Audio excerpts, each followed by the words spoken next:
నాటగా లేక లేక మహాదేవికి టైం ఇస్తే దాన్ని చేయకుండా నాటకంలో పుడకలా ఉండిపడ్డావు. విషయం అటువంటిది మరి. శాంతి పార్వతి శాంతి. మన పంచాయతీల పంతులు పంచాయతీ పెట్టనీకి రాలే. భూలోకంలో పంచాయతీ ఏదో పట్టుకొచ్చినట్టున్నాడు. సరే కానీ నేర్పులు తెలియదేముంది. మన లక్ష్మీ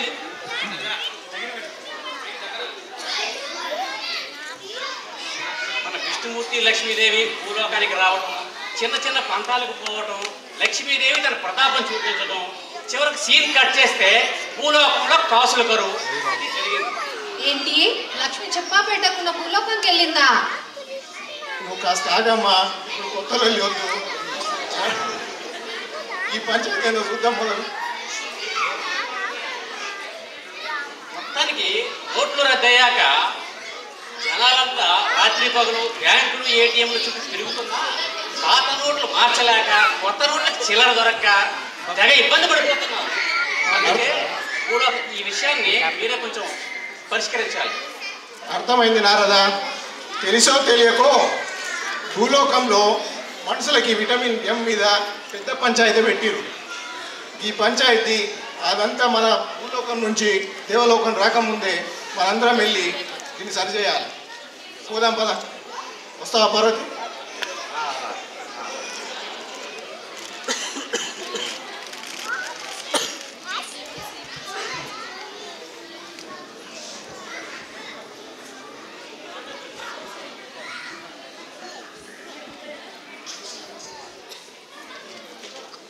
ఏంటి కదా ఇంకానా? ఏంటి శివ ఇలా భూలోకం వచ్చారు మీరు? దేని గురించి? మళ్ళా గ్యాప్ అంట. ఇంత లొల్లిని తీసుకుపోయి గలీలందరికీ పంచాయతీ పెట్టిరంట. వాళ్ళంతా ఆగమైపోయారు. అప్పుడే మీ దాకా వచ్చిందా? ఒక్కరోజు గొడవ ఒక్కరోజు కూడా కాలేదు? రాకుండా అది ఈడ నారద ఛానల్ బ్రేకింగ్ న్యూస్తో పాటే నారద మునే వచ్చి ఉన్న పంచాయతీ అంతా పూర్తిగా చూసినట్టు చెప్పి ఇంకేం మిగులుతా చెప్పు. అలాగా? మళ్ళా నువ్వు అప్పుడు కృష్ణావతారంలా అర్జున్ పిల్లగానికి భగవద్గీత ఆపకుండా చెప్పినావు కదా. మరి గట్లనే ఆర్బీఐ మేడం కూడా మంచిగా సంధాయించాలి భయ్యా. వాడంటే మగాడు భయ్యా, వింటాడు. ఆడవాళ్ళు కూడా ఇంటర్ అయిపోయా. నన్ను చూడు రాలే, నా సగం శాంతిని పార్వతికి ఇచ్చేసిన. అప్పటి నుంచి ఇంట్లో శాంతి, బయట ఇజ్జత్. ఓహో, అదంతా సరే, కొత్త నోట్ల సంగతి చూడండి. నువ్వు కరెక్ట్ చెప్పినావు పార్వతి.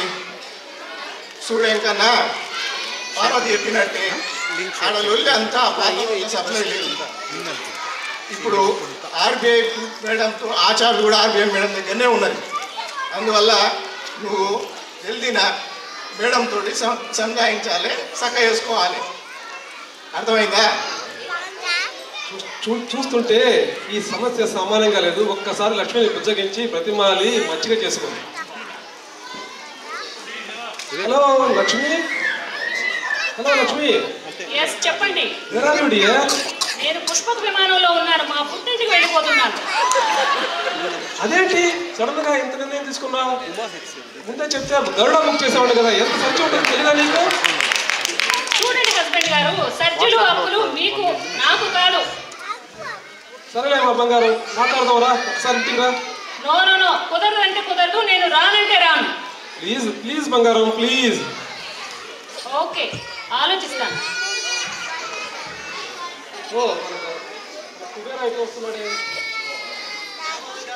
నమస్కారాలు. ఏం కుబేర్ షెడ్డు, మంచిగా ఉన్నావా? ఎక్కడ బాగుండేది శివన్న, ఏ విషయం ఏది జరిగి సరిలేదు. బిజినెస్ చాలా డల్గా ఉంది. నోట్ల వ్యవహారం వేడికి కూడా దెబ్బ తగిలినట్టుంది. నువ్వు చెప్పేది నిజమే నారదా. ఈ మధ్య స్వామి గారు ఉండి నుంచి రావాల్సిన డబ్బులన్నీ లెక్క తప్పింది. విషయం ఫోన్ చేస్తే స్వామి గారు ఫోన్ స్విచ్ ఆఫ్ అయింది. అందుకే విషయం తెలుసుకుంటామని డైరెక్ట్గా ఇలా వచ్చాను. కుబేరా, ఎప్పుడు నువ్వే ఉండిలోంచి డైరెక్ట్ గా వడ్డీ డబ్బులు కలెక్ట్ చేసుకుంటావు కదా. ఉండిలో పడే డబ్బులన్నీ రద్దయిన పాత 500, 1000 నోట్లు కదా. ఫికర్ చేయ కుబేర్ షెడ్డు. పాత నోట్ల రద్దు ప్రజల కోసమే. అటు పార్టీలకు, వాళ్ళ ఉండిలకు కానీ, ఇటు ఎంకన్నా ఉండి కానీ ఇది ఒక పెద్ద కల్పతరు. నీకు మస్తు కలెక్షన్స్ వస్తాయి, ఇంకా మజా వేసుకో. సరే పాత నోట్లు ఇప్పుడు ఓకే, ఇప్పుడు తర్వాత కొత్త నోట్లు నా కలెక్షన్ తక్కువ అవుతాయి ఎట్లా? చూడు షేటు, నువ్వు ఎప్పుడు క్యాష్ హ్యాండ్ ఎట్లా అనలాగ్ డిజిటల్ అయిపోయాయి, వైర్ ఫోన్లు అన్నీ వైర్లెస్ అయ్యాయి. జమానాతోటి టెక్నాలజీ తోటి క్యాష్ కూడా క్యాష్లెస్ జమానాకి మారాలి. అర్థమైందా షేటు? ఇంకా తప్పదు. వడ్డీ డబ్బుల కోసం కొన్నాళ్ళు ఆగు, అంతగా అర్జెంట్ అయితే చెప్పు, నీ ఎంఐడి ఇస్తే కనుక నేను ఆన్లైన్లో ట్రాన్స్ఫర్ చేస్తాను. అసలే లక్ష్మి కూడా దగ్గర లేదు నా దగ్గర. ఇప్పుడు టెక్నాలజీ అప్గ్రేడ్ చేయాలంటే చాలా బాగా టైం పడుతుంది కదా. వేరా ఇంకా ఏమాత్రం ఆలస్యం చేసినా నీ వడ్డీతో పాటు అసలు కూడా పోగొట్టుకుంటాం. అందుకే మన శివయ్య చెప్పినట్టు డిజిటల్ బ్యాంకింగ్ ఏర్పాటు చేసి ఆ క్యాష్లెస్ జమానాకి సిద్ధంగా ఉండండి. తప్పదంటారా? సరే ఇంకా ఏం చేసేది ఉంది, డిజిటల్ లావాదేవీలు స్టార్ట్ చేస్తాము. ఇప్పుడు ఉండే ఉండితో పాటు డిజిటల్ ఉండిలు, ఈ ఉండిలు అన్నీ చేస్తాం.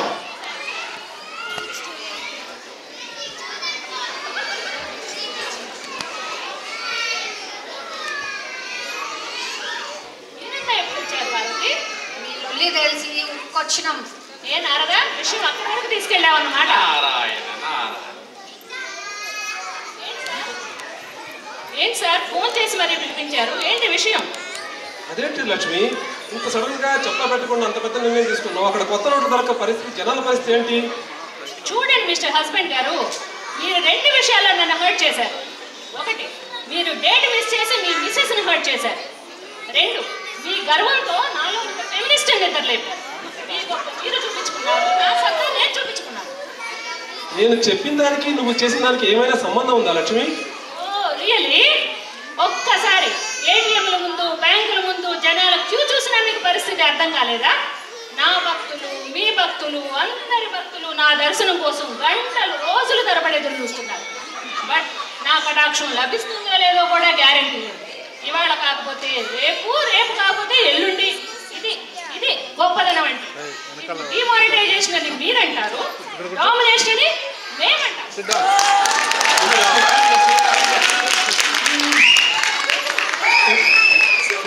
ఓకే ఓకే, మీరు ఇంతగా బతిలాడుతున్నారు కాబట్టి నేను మోడీకి చెప్పి రిక్వెస్ట్ చేయించి మీకు కొత్త నోట్లు సప్లై చేయిస్తాను. మీ డామినేషన్కి డిమానిటైజేషన్తో అటు క్యాష్ సప్లై కూడా కొత్త ఇదైంది కాబట్టి ఇక్కడ ఆడ మగ లెక్క బరాబర్ అయిపోయింది. ఇప్పుడు భూలోకాలు ఉన్న నల్లకు వేరే సంగతి చూడాలి.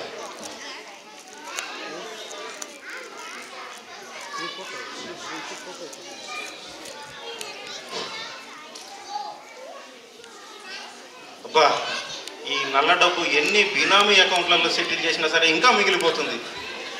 పాత సామాన్లకు పల్లీలైన వస్తాయేమో కానీ ఈ విలువ లేని నోట్లకి విలువ లేకుండా అయిపోయింది. ఏం చేయాలో అర్థం కావట్లేదు. అల్లారా, నువ్వు దోచుకున్నది తక్కువ డబ్బా. స్వామి, నువ్వు ఇక్కడున్నావా? నీ కోసం వెతికి వెతికి నా కాళ్ళని ఎరిగిపోయినా స్వామి. ఏంటి స్వామి, ఒక్కరోజు వచ్చి నా బతుకంతా ఇలా పాడు చేసావు. అల్లారా, నీకు గత్యంతరం లేదు నాయన. గోవిందా గోవింద అనుకుని ఉన్న నల్ల డబ్బంతా అయ్యవారి గుండెలో పడేసే పుణ్యమైనా వస్తుంది.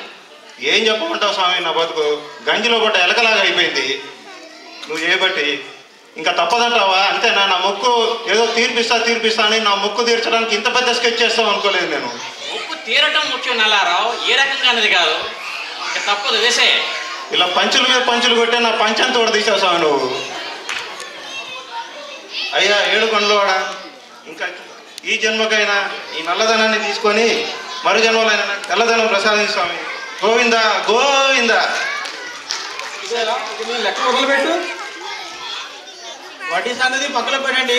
యుగాలుగా రావాలంటే అసలు అన్నీ తీరిపోయండి.